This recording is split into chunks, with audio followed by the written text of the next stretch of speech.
Cine a făcut 16 ani să sufere și să nu mai dea de bine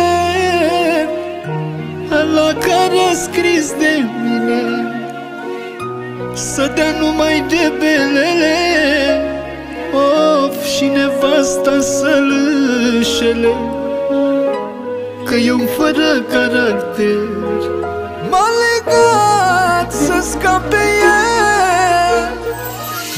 Mama, nu mai plânge, că o să fie bine.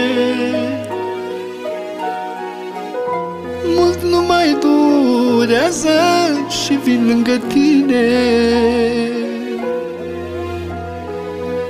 Nu mai vreau, măicuță, să-ți văd lacrima, că-mi face pedeapsa de 3 ori mai grea. Mereu spune-i, mamă, că umblu cu oameni falși.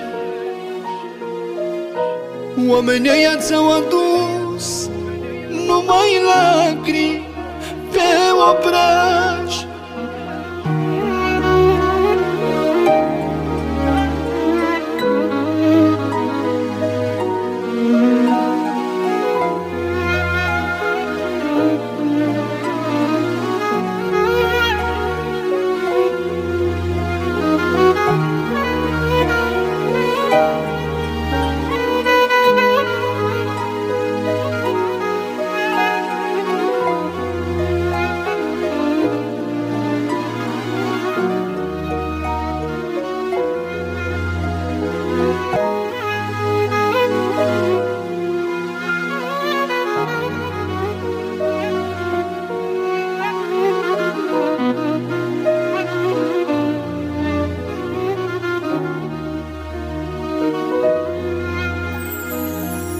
Cine a făcut 16-le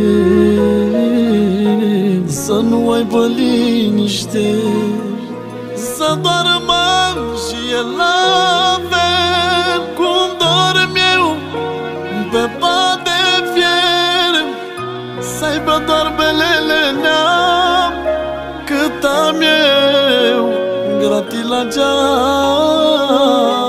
că mi-a dat mie pedeapsă în zără el acasă. Mama, nu mai plânge, că o să fie bine. Mult nu mai durează și o să fiu cu tine. Nu mai vreau, măicuță, să-ți văd lacrima, că-mi face pedeapsa de 3 ori mai grea. Tu mi-ai spus mereu că umplu cu oameni falși. Oamenii ți-au adus